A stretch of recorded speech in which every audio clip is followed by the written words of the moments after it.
This is the Average Guy Network, and you have found Cyber Frontiers, show number 67, recorded on April 19th, 2022.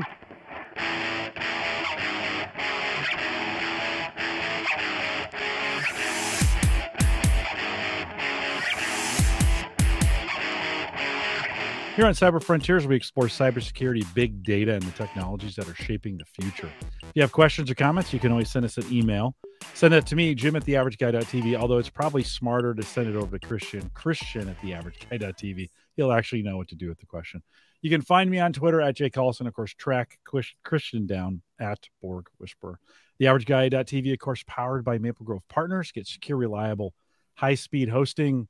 This platform here, both Cyber Frontiers and Home Gadget Geeks, both hosted there, maplegrovepartners.com. Check out plans still as little as $10 a month to get you started. And we say inflation fighting plans. And check them out today, maplegrovepartners.com. Christian's back with us. Christian, good to see you again. Welcome back to Cyber Frontiers. Yeah, thanks. Good to be back. Looking forward to our conversation today and our esteemed guests lined up. Yeah, why don't you take a second and introduce Franz? Yeah, absolutely. And I'll have to rely on you, Jim, to go back to the history books for the actual show number. But I believe somewhere within the first dozen, we covered the birth of a new company known as Cyber Skyline, a startup co-founded by Franz Payer and Toby Lin at the University of Maryland, and has been taking off ever since. And so Franz, as CEO, we're excited to have him back on the show to talk about just the whole journey and evolution of the company, catch us up from the last time we interviewed Cyber Skyline to understand their journey, and kind of get into both some business aspects as well as some understanding of what the market demand really is for cyber education and training, and kind of where they're taking that platform as the demand evolves. Well, thanks for having me. Yeah, welcome. The history tells me you were on show 12 on November 13th, 2014. Goes back a ways to that. And I think we also had you on show 59. I think we had you back on here to kind of catch up with you on that. Give us a little bit, just as we're digging in, we'll have some new listeners to it. Give us a little bit of your background, if you would. I know you and Christian were friends in school, but just if we were meeting you for the first time, introduce us to yourself. Wow. Okay. Well, we can go far back with this story. So back when I was a wee lad in middle school, I was interested in learning to code. And so I went on Google and I was like, how do I build a website? And then in that journey, I realized you can break websites. And that's what really got me interested in security. And so I spent time kind of in high school trying to learn how to hack websites. And I got an internship at a government contractor that was doing IoT security before we called it IoT. So we were finding vulnerabilities in Wi-Fi routers and stuff like that. And just got really interested in cybersecurity. It's just, to me, it's just a big puzzle you're trying to solve. And so went to college at the University of Maryland. That's where I met Christian and where I met my co-founder, Toby Lin. And basically, we were in the cybersecurity program there, and the students were trying to find ways to learn outside of the classroom. I mean, we learned some stuff in the classroom, but we wanted a little bit more. We wanted to hack stuff. And so we had the student-led effort to kind of train each other. And through that effort, I was like, oh, I should build a platform for handling cyber challenges so we can practice these in our labs. And then at the same time, we're participating in CTF cybersecurity competitions. And we were seeing that a lot of those platforms were having issues. The system would be down when you're supposed to have availability, right? 4-hour event, 2 out of the 4 hours, the whole thing was down. And so spent my spring break freshman year building a prototype environment to run cyber challenges. And that is the birth and the genesis of Cyber Skyline. And so, there's our website right there. So basically, we built a platform for just doing little challenges for competitions and stuff. We ran one at the University of Maryland for about 120 people. And then we're like, well, what the heck do we do with this now? And so we actually started getting paid to run cyber competitions for organizations like the National Cyber League. And then it came time to graduate, and then we're like, actually, we can take this little side project and make it a real business. And that's when we started looking into what is the business use case for something like this. And the thing that we identified in the market is that there's a lot of interest in cyber talent, developing the talent, finding the talent. But what is really missing is the ability to measure and quantify talent. There's a lot of training programs out there that will teach you cybersecurity. There's not a lot of things out there that will help you measure your capabilities. And we found out that this is actually a really big problem at the hiring stage, because most of the time you're looking at recruiters who don't have the technical background to properly evaluate candidates. And so they're just looking at resumes and sending people over to the engineering team to interview people without a lot of background on whether these people are going to be successful or not. And that causes huge strain on those technical teams, interviewing people who just had nice looking resumes but didn't actually have those skills. And so we found a little niche here in terms of building skills assessments for primarily students looking to get into the industry. They take the assessments, they build those skills, they can showcase their strengths, weaknesses, they get a report that they can show to employers. And then on the employer side, they can send out these assessments to candidates to evaluate their capabilities. And then even after they hire these people, you want to validate, are they actually learning things? Are they able to keep up with today's threats? And so we have evaluations and assessments for existing teams. And so we kind of have the suite of products really geared towards evaluating, measuring talent. Since you got the pandemic has been obviously a change for you. Well, let me ask that question. The last time we interviewed you, you were on 59, which was December 16th of 2019, and the whole world has changed, right? Yeah. Since then, as we think about, if we kind of hyper focus into this pandemic time, did much change for you? Did you get busier? Did it create new opportunities for you? Can you talk a little bit about that over the last 2 years? Yeah, I mean, I think COVID has been a very dynamic and disruptive force in everyone's lives. For us, we saw basically three major trends happening. One was a disruption to the way to education, right? So we serve about 14,000 college kids every year from about 650 colleges, universities, and typically we work with faculty members who want to augment their club or their class. And what we saw during COVID was a lot of disruption with schools canceling programs because of low enrollment. We had instructors kind of moving around, switching jobs, retiring early, stuff like that. At the same time, we saw a pretty big uptake in online education. So why pay for a in-person class when you can get a cheaper program online? And when COVID hit, every class was online anyway. But the difference is if you're paying for an in-person school, you're getting charged way more than an online school. So we saw online picking up a lot. And then we saw a really, really big uptake in kind of like online hiring. And so before, a lot of hiring was done with career fairs on campuses, next to conferences. And then all of that had to be fully LinkedIn, Indeed. That's the only way that people were hiring. And those kind of three trends kind of impacted us in very different ways in terms of how do we accommodate this environment, working with schools and students to help support them. But also on the employer side, they needed more and more tools to be able to measure talent. And that's a big component, is that when you start hiring more online, the volume of just applicants and resumes that you have to look at goes up exponentially, right? If you're meeting people in person, it's a little bit more constrained, but online, there's no barriers. It's very easy to one click apply for that job. And so employers are running into a lot of challenges with actually being able to identify, who's the qualified candidate out of this pool of hundreds or even thousands of candidates. Yeah, the actual interviewing, which had tended to be in person, and was moving more that way, but had really gone 100% online by the time we were done. And then I think the other trend that I saw in this is that all of a sudden at the beginning of this year, 2022, there's just a burst of hiring.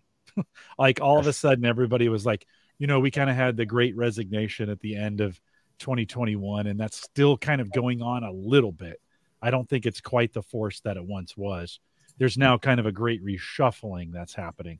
But all of a sudden, it seemed to me in January, it was employers were like, oh crap, it's time to hire today.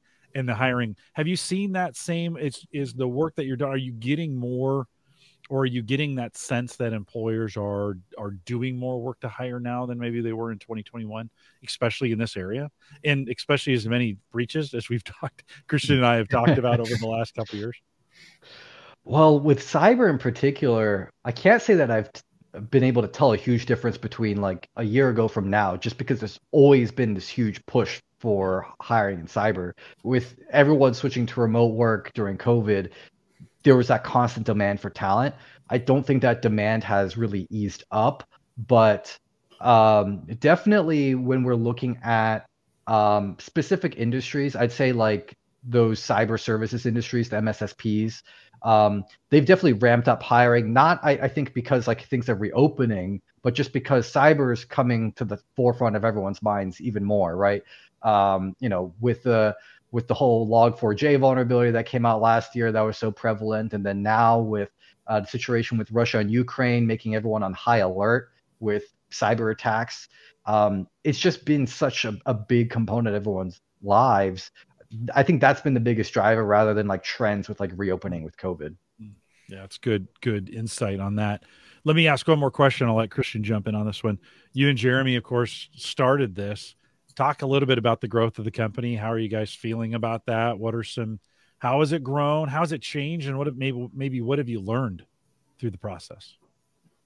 Yeah. So I think you meant Toby. So Toby and I, it's an interesting journey. I mean, we started the company out in the dorm room, and then we graduated, and we were living in the same apartment after college, and then I think for the first 2 years out of college, it was just the two of us trying to hustle and build this company and figure out like how the heck do you actually take a cool project and get someone to pay money for the thing that you have. And it took us 2 years to figure that out. And then what we saw then was kind of a need to shift from how do we get people to pay money for this thing that we built to how do we actually build a cohesive team. I mean, for the longest time, it was the two of us just doing everything by ourselves. I remember we were flying out to conferences while running, like giving a talk while running a CTF at the same time. And then immediately after that conference, we'd go and run another CTF. I mean, we were pulling a lot of all-nighters, and like there were a lot of long hours doing that. And then we started growing a team, and the framework and the way that you approach like the operations of your business really, really differ when it's just you and one other person versus, we have a team of 6 now. And so like figuring out, okay, how do we actually define different roles? How do we figure out who's responsible for what? How do we build policies and procedures, right? I think this has just been a very interesting learning experience, especially like, this is kind of the first thing we're doing out of college. It's not like we've been working a lot of different corporate environments and have been able to observe how things are done. We're kind of figuring it out on the fly. We're like, that doesn't work. We got to stop doing that. We got to do a new thing. And so, yeah, I feel like it's just been a never ending, like constant learning experience. And I feel like there's like a lot of small things that businesses do where if you're in that environment, you kind of take it for granted. But when you're the person that's responsible for implementing the normal like structure and policies, it's not, it doesn't automatically happen. There's thought and energy that has to be put into putting those in place. And that was very eye-opening for me. Benefits, payroll, Yes. HR functions, taxes, right? All those kinds of things. You guys are on the East Coast, but I think a lot of folks think startups only happen in Silicon Valley. Do you guys see yourselves as acting like a Silicon Valley startup, or is there a East Coast vibe that's kind of its own thing?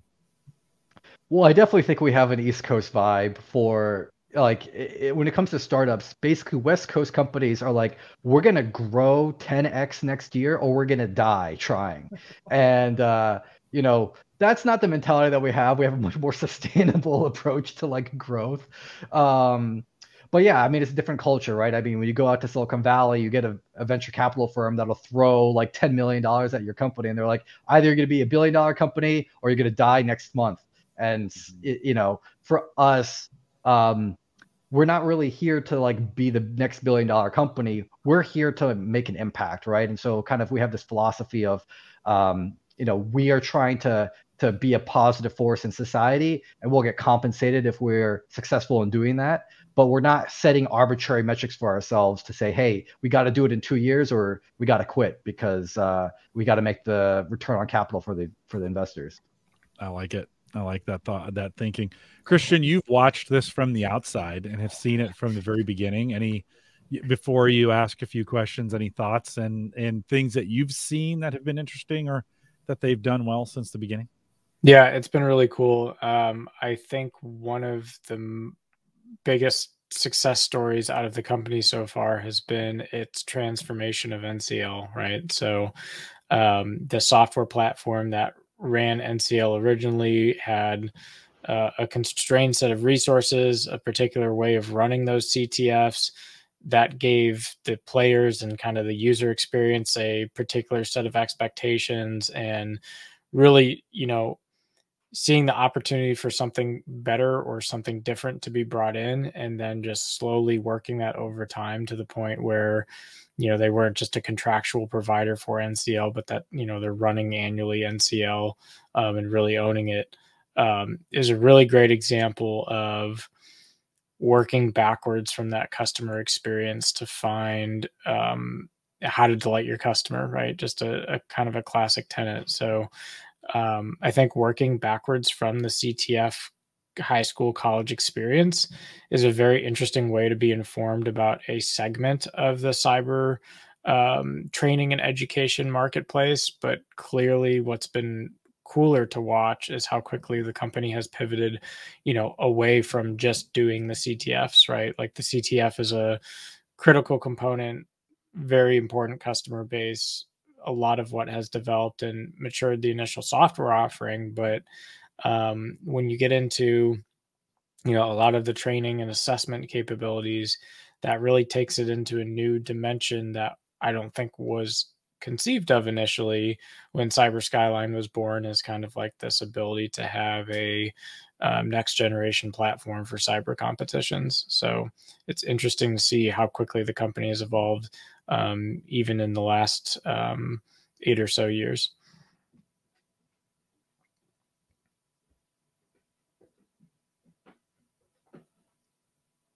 Why don't you dig in with a couple questions? Yeah. So Franz, I'm curious from your perspective. You know, one of the comments early on in the show that caught my attention was, you know, your statement that a lot of your more recent product line is focusing on this challenge of how do you actually measure and assess cyber talent. But talk to us about what that balance is in your company between the focus on training the talent and up-leveling skills versus being able to measure and identify talent. Because I think sometimes we like to lump it as the same thing, but they're pretty distinct markets, customer needs, etc.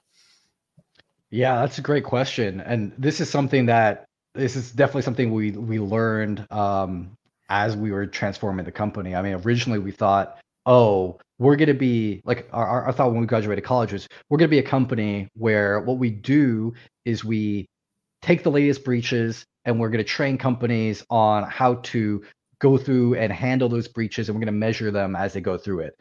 And what we discovered is that there is a huge marketplace out there for training. And there's a lot, like if you go and you type in cybersecurity training, you're going to find like dozens of vendors. And then if you go and you search in the, go in Google search and you say cybersecurity assessments, there's a much, much smaller group out there. I mean, I think the number of serious players in that space is probably like 4 or 5. There really are not very many players in that space.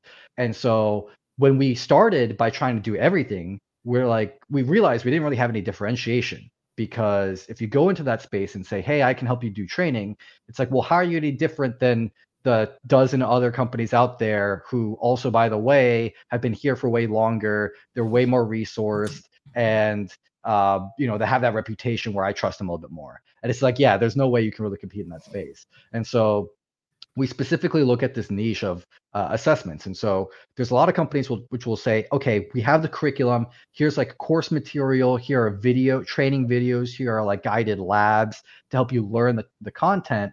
But then it's very uncommon that a company will actually measure the impact, the efficacy of that training. So they'll say, hey, we spent, $1,000, $2,000, $3,000, sometimes, $5,000, $6,000, $7,000 on this training for this individual. That's our training budget spent for the year. We're good and we're done. And they don't really know if that was effective until a breach happens. And then you find out whether it was effective or not. Well, it turns out that's a terrible way to figure out whether your training was effective. And so that's why we were looking at like, okay, well, you do the training, we can come in and provide the assessment. And a bigger component as well is with the hiring. And so that's like the big spot that we saw there being like a huge opportunity, because if you look at training, a lot of companies already have training budgets figured out. There isn't a huge like pain point which would cause someone to change the training budget. If you're already using a provider, what's your incentive to change? Probably not much. I mean, maybe if you have a breach and then you're like, okay, we weren't prepared for that, then we change. There's not much out there. But when it comes to measuring talent, that's something where I basically can go to any major cybersecurity company and say, how overloaded is your team on from the recruiting side, and how overloaded is your team from the engineering side doing those interviews? And that's the pain point that I can help with. It's harder to do that with just training. And so help me understand a little bit further the pivot, right? So it sounds like your predominant product line, that insight and discovery was, let the corporations do the training that they see as best fit for their enterprise, and then let our tool kind of measure and assess the efficacy of that training. Is that an accurate characterization of where it's evolving, or is that one of several modes in which you're trying to support? I mean, I'd say generally, like, we never describe ourselves as we're not a training provider. I mean, we do training in the sense that, like, if you take the PSAT, you're preparing for the SAT, but like it's an assessment that you're learning from as you go through that assessment. But companies aren't coming to us because they're like, hey, we need to train our employees on web application security. We're not going to be able to kind of take your employees from knowing nothing to becoming an expert in web application security. What we can do is put them through a battery and say, hey, here are the concepts that your employees don't know, and then you can go to one of many different training providers and then learn that from them, and then come back and say, do another assessment and evaluate how effective was that training. Did that actually help prepare your team?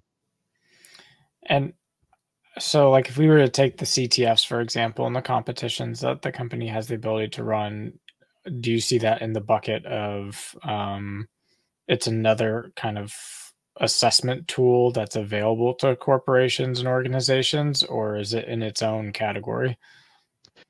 I think it's the same thing. Actually, we have those 3 product lines that you can see on the website. There's the competitions that we run for students. There's the assessments that we run for hiring, and then there's our enterprise offering, which we do CTFs internally for companies. At the end of the day, it's an assessment, and the way that you deliver it, if it's a CTF, that's just the way that you package it. And so what we find is that if you basically just give assessments to employees, just standalone, it's not a fun thing. It's not very interesting. But if you say, hey, we're going to take out, an afternoon or a whole day, and it's going to be a competitive event, and we're going to have a leaderboard, and maybe we have some fun prizes, and it's a fun thing that we're all doing together, the engagement and the satisfaction is much higher than someone solo doing an assessment by themselves. And so we say it's an assessment, but we package it as a fun competitive team building exercise. And we learned this from looking at other competitors who offer basically a subscription model where they say, hey, pay an annual amount and you get access to this material. And what happens is no one ever uses it because there's no motivation, no incentive for you to go and do it. And we can say, hey, we are doing a single day assessment, and now everyone's having fun doing it. And so like at the end of the day, it's like the exact same material, but the way that you package it makes a huge difference in terms of the impact that you have. And so, yeah, to answer your original question, I'd say like it's the same thing. It's just how you package it. Franz, has there been any size? I think about organizational size, and if I'm a smaller organization, is it harder to have 3 to 5 people doing these competitions against each other versus maybe in a large organization you've got 25 or 30? Does that matter? Are you asking about kind of in using your tool to do this? If I have an organization that's smaller, does that hamper it any more or less than if it's a larger organization and maybe I'm engaging 25 or 30 in this as opposed to just five or six? No, there isn't a difference in terms of like the impact there and the getting it all set up with small versus large organization. I'd say definitely larger organizations are the ones that are a little bit more. They typically have budgets kind of set aside for these types of things. Typically, small organizations, they don't have a budget for a lot of these things. It's kind of like ad hoc. Yeah, no, it's some point at the end of the day, you got to pay for it, right? Kevin Schoonover out in the chat says, like several other areas, I think cybersecurity professionals really need an education refresher every 3 to 5 years. Do you agree? Is it 3 to 5, or could it be even less than that? I would say it's probably actually a little bit sooner than that. I mean, I'm trying to think about the technologies that we're using like 5 years ago, and so much has changed, right? I mean, in the past 5 years, we had a huge shift towards containerization across the tech stack, right? So 5 years ago, I think VMs were a lot more prevalent. Now you've got all this discussion about like Kubernetes and containerization and also a huge push to cloud, right? I mean, there's a lot more emphasis on, and Christian could probably speak more to this as well, of like how do you get on-prem appliances into the cloud and how do you configure everything to make sure it's secure? One of the biggest demands that we see from employers are questions about, well, how do I make sure my employees know how to configure cloud services to be secure? That is something that has only been happening in the past, I'd say 3 years, where that's been the big question. And so a refresher probably sooner would be necessary. You probably don't want to be waiting to be at the end of the adoption curve there. Looking forward, Franz, what do you see as the kind of next hockey stick or next growth curve for your company to undertake in the next 3 years? That's a great question. So right now we are kind of on the we're kind of building a lot of infrastructure to get this like magical moment in place where on the one end we've been working with, I mentioned all those schools, all those students who are going through these assessments and they're demonstrating their skills.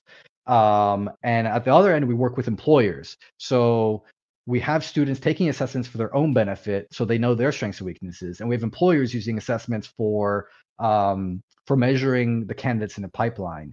Now, we want to merge the two together because what we want to avoid is a dystopian future where every time you apply for a job, you have to like take a 2-hour assessment, because that's just such a negative experience. I mean, think about all the jobs that you end up applying to. And to get an interview, if you have to take like a 2-hour assessment, it's just not a great experience. And so the big growth is going to occur when we get more employers comfortable with the idea of using this assessment as their source for talent. And so when they're actually able to tap into our talent pipeline and say, hey, I'm looking for people with this expertise. And we're like, great, we already vetted that out when they were in school. So they don't even need to take an extra assessment. They took it as part of their classwork.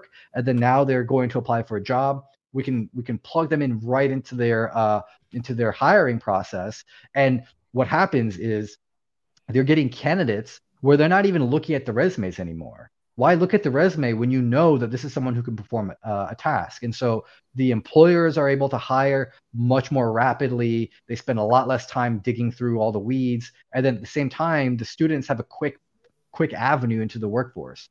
And this is like the big thing that we hear about the talent shortage, where, you know, employers are saying, hey, there's not enough qualified talent out there. It's not actually the case that there's a shortage. The problem with hiring is that it's hard to find the talent. Not that the talent's not there, it's just hard to find the talent. And it's because when you put up a job application, or when you put up a job rec online, you get 300 applicants and you don't know who the heck out of the 300 people are the one that you want to hire. And what you really need as an employer is better tools to identify those qualified candidates. And then that's when the talent shortage is no longer a problem, because right now, artificially, employers are saying, hey, we need to put, you know, 2, 3, 4 years of experience as a limiting factor so that we don't have to actually carefully review 300 people, because that's too much. If I put that requirement on there, it's going to narrow it down, and then I only have to look for a handful of people. Well, the problem now is you have the shortage artificially. And so this is kind of the next big hockey stick, is when we're able to kind of meld the two aspects of the business and get employers bought into this concept of, you know, reducing their job requirements and sourcing talent directly from these assessments where they're able to see exactly what skills people have rather than how many years of job experience they see on their resume. Franz, does that look like a Cyber Skyline certification? In other words, I graduate and you're going to certify me with a certain set of skills that employers could take a sheet and say, okay, here's what I'm looking for. How do you operationalize that? So we try to stay away from the word certification, because like certifications are for the most part a single point in time, and maybe you get recertified, but they're measuring your capability at a point in time. We call it a performance report. I think maybe a more comfortable term people are used to is like a badge. And so we can say we have a badge and we can say, hey, you're the top 10% in this discipline. So maybe you're in the top 10% of forensics analysts, or you're the top 10% of pen testers. And so we're able to give these badges which aren't demonstrating a single point in time.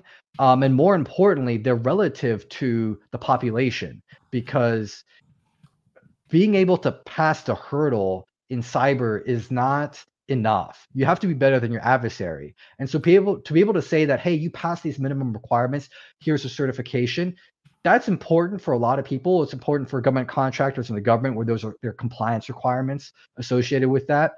But when it actually comes to identifying talent, you want the context. You want to know, hey, this is someone who has developed skills which makes them above average, and you want to be able to find those people very quickly. And so that's kind of what we kind of see as the iteration of just like, hey, the employers can be able to see a badge indicating this person's performance in a discipline, and it's not a single point in time. It's like, this is how well they perform currently, and it's compared to our entire user base, entire population. Franz, do you see that for only grads, or could I be a 5-year? Could I be, out doing that job for 5 years and still have that from you? That's a great question. I mean, right now it's mainly focused on like new grads and the new entrants into the industry. That is something that would be kind of like a future iteration. The thing that's holding us back right now is like there's no need for it, right? So the situation is, if you have 5 years of job experience, you don't need a badge to get a job. Like, it's really easy for you to get a job. And so like, what's the incentive for you to go through that effort to perform those, to demonstrate those skills? I'm sure there's a lot of people who do it for fun, and we're happy to have those people on our platform. But in terms of like making that a formal pipeline, there just isn't huge demand for it, right? If you got the 5 years of experience, any employer is happy to have you. I guess I was kind of thinking, or just as I'm thinking on the fly here, maybe a business analyst or somebody who is making a jump from existing, they got into IT and they've got this interest in cybersecurity and they want to make a transition. They don't have it on their resume, but they're not in Yeah. college anymore, right? Because we're going to have to convert. I mean, I think we're going to have to convert some additional IT folks into this field as well to make it work. So kind of more, and you're right. I mean, if you're already in it, you probably don't, that you're going to be just fine. Thinking about those folks that are maybe transitioning. Yeah, and so with those people in particular, I think we've been very open about our definition of what we consider kind of a student or like a learner. So our definition of like our core demographic is not just people who are, in college. We're also looking at people who are in apprenticeship programs. We're also looking at people, if you're transitioning, you are likely, going through some sort of boot camp, or you're going back and you're getting an additional degree, community college as well. And so it's not just actually like about 30 to 40% of our user base would be considered people who are in that transitioning category, people who are switching from IT into cyber, people who are transitioning from the military, those veterans, who are kind of meeting our definition of our core demographic. So yeah, my comments are kind of geared towards, if you're already working in cyber, do you need this badge? Probably not. But for those transitioning people, yeah, those are definitely part of our core demographic.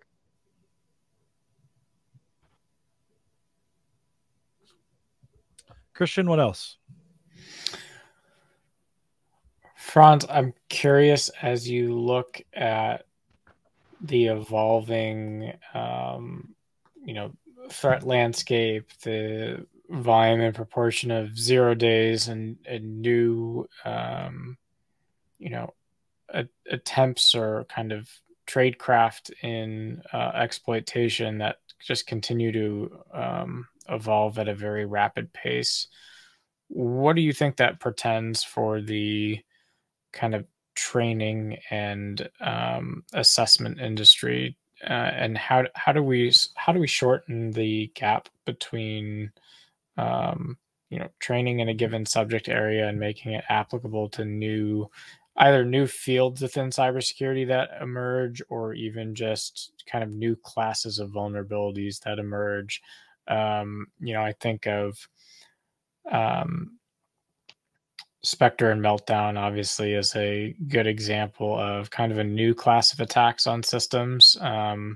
Obviously, if you're in the cybersecurity industry and have that background, you could at least, analyze, understand it, learn how to defend against it.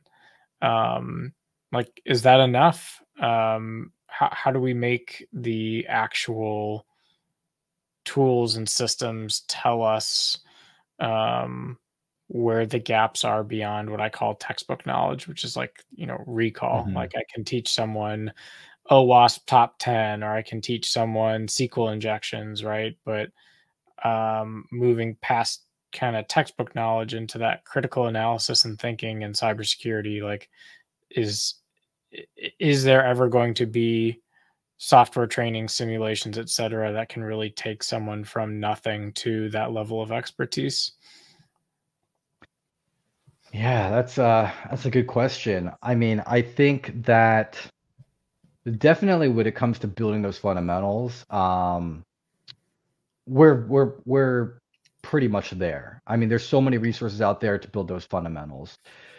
To that part where it comes to, new exploits in 0 days and how do you quickly respond to those situations, it's tricky because in terms of actually taking the vulnerability, the exploit, and building the training material to prepare people to address that threat, that gap has been closed. I mean, we've taken stuff like Log4j, and you can, in several hours or several days, you can actually build a lab environment where you've got the vulnerability in there, you've got a series of questions, you can simulate that attack, and you can simulate how are you going to defend against that attack.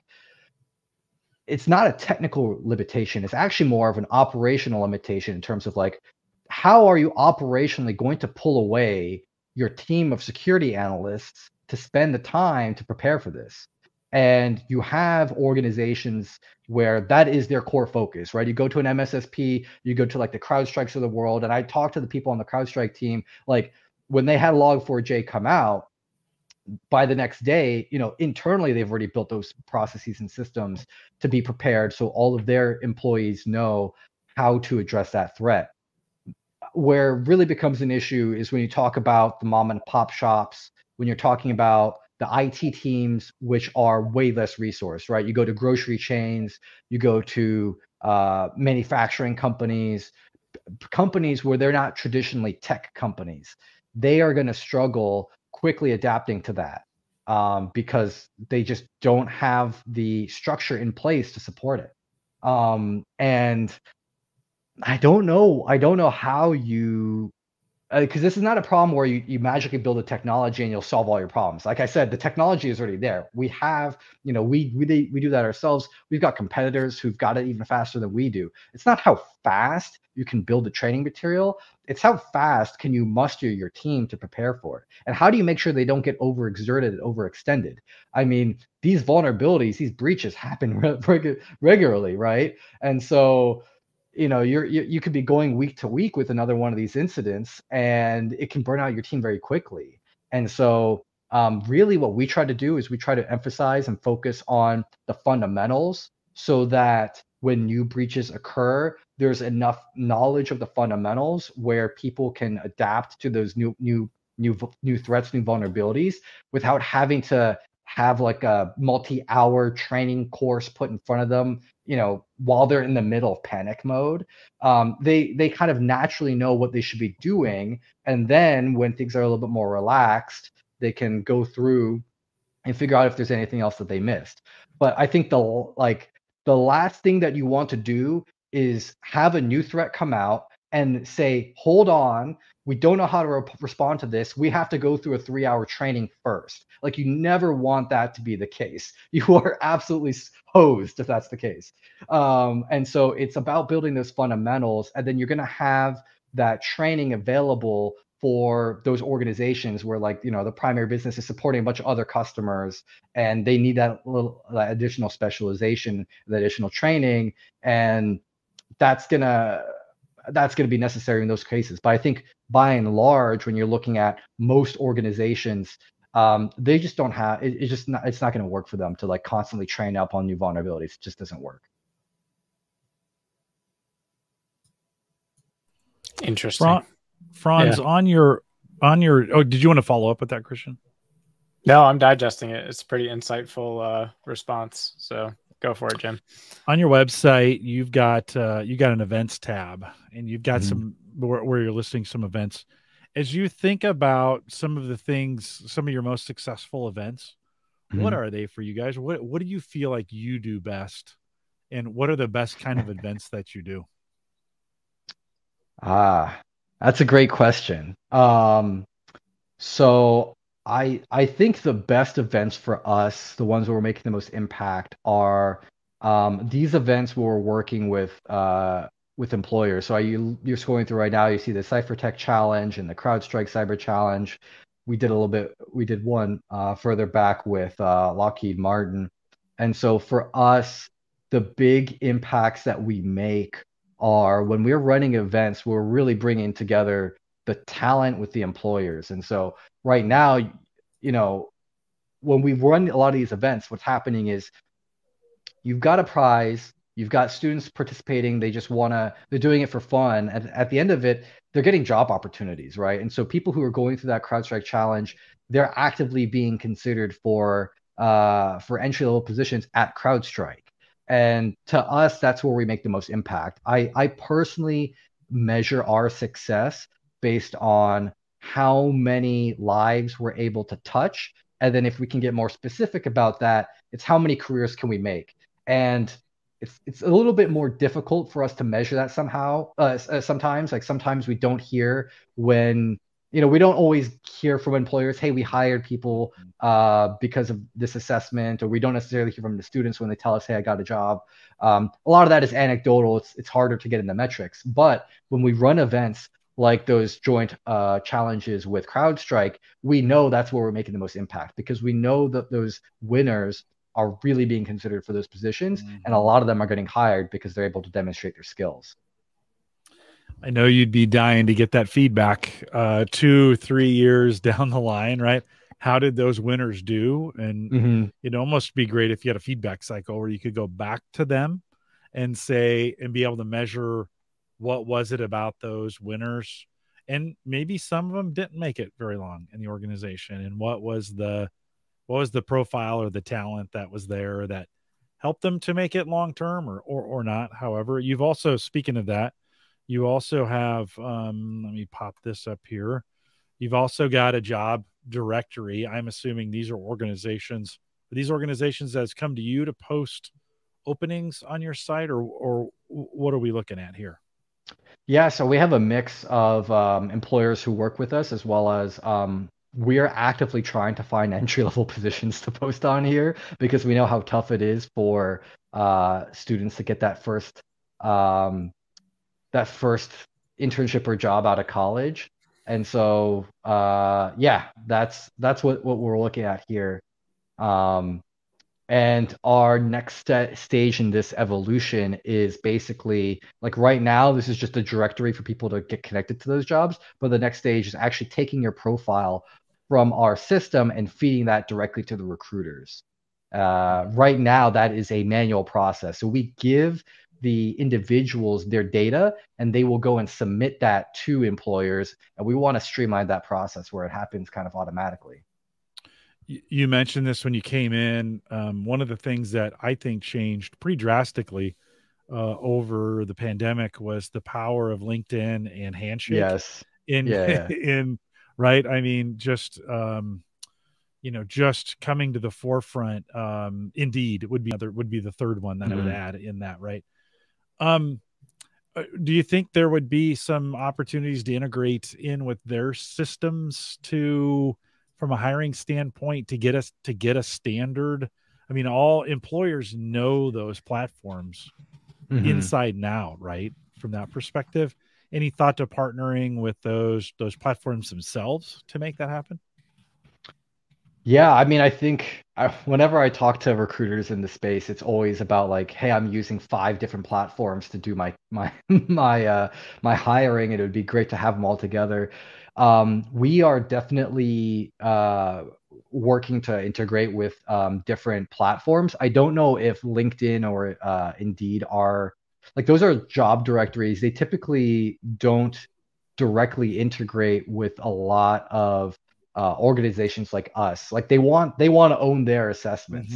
Yeah. And so they'll integrate with an applicant tracking system where you can go to Indeed and export your candidates into your tracking system, and then we'll integrate with the tracking system, right? So if you're using a platform to help you track all your candidates, having the ability to automatically click a button and invite someone to take an assessment, that's kind of where we're focusing on. Because yeah, like Indeed and LinkedIn, they both have their own set of assessments. And I will say, like, there's a huge difference between like those multiple choice assessments that you get on Indeed and LinkedIn versus like actually measuring someone's capability. I've seen some of those assessments. It's like, hypothetically, in this situation, what would you do? Option A, option B, option C, option D. And then you can kind of just guess what the answer is. And then we're actually having people perform a task like, hey, analyze this breach and tell me, what's the IP address of the hacker, and what version of software is vulnerable, and what data was exfiltrated, right? Like, actually having people perform those tasks rather than answer those theoretical questions, it's not the same thing. Very different. Yeah, no, you're right. From that, as that goes, there's a big difference there. Christian, we got just a few minutes left. Anything you want to wrap this with? Questions? No, honestly, that gives me a pretty good perspective. I actually kind of want to bounce the question to Franz, though. Like, are there things or aspects of either the company or the work that that you all are doing that you feel like we didn't get a chance to touch on in the show? No, I think we kind of covered it. I think for me, if I could there's like one thing I could talk about to it, like with employers, it's like really really consider like your hiring practices and figure out whether you are optimizing against your benefit, because I've seen a lot of employers trying to do things to make it easier for them to hire, and it actually ends up becoming ineffective. And I alluded to this a little bit, talking about how, you know, adding years of like 2, 3 years of job experience as a requirement is a shortcut. And what ends up happening is, you know, I think years of job experience it's not an indicator of capability. It's an indicator of age more than anything else. Like, you know that someone has been working for several years. You don't know how well they were doing that job. And of course, on their resume, they're going to say they were doing an amazing job. And so eliminating people just based on that alone is optimizing against your interests. And so really what it comes down to is asking yourself, are we adding these job requirements because they are actually necessary, or are we adding this to try to save time? Because when you try to say, if you're trying to optimize for time and you're hiring, it's the wrong thing. You need to be optimizing for hiring the right person. You hire the wrong person, but you save a lot of time, doesn't do you any good. And I think it's very, very easy to fall into that bias where you're like, well, of course, this is an experienced position. You have to have X many years of job experience in order to do this job.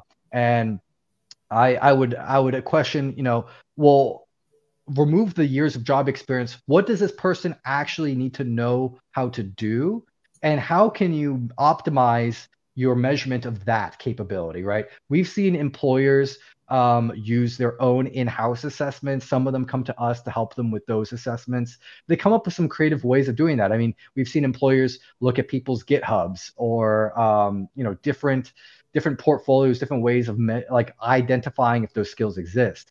But what I think is really hindering the industry is saying, hey, you need these years of job experience, because it doesn't allow the talent pool to expand. The only time you expand the talent pool is when you hire someone out of college. If you hire someone who already has experience, you're just recycling the existing talent pool, and you're just perpetuating the challenge that we have with finding that great talent.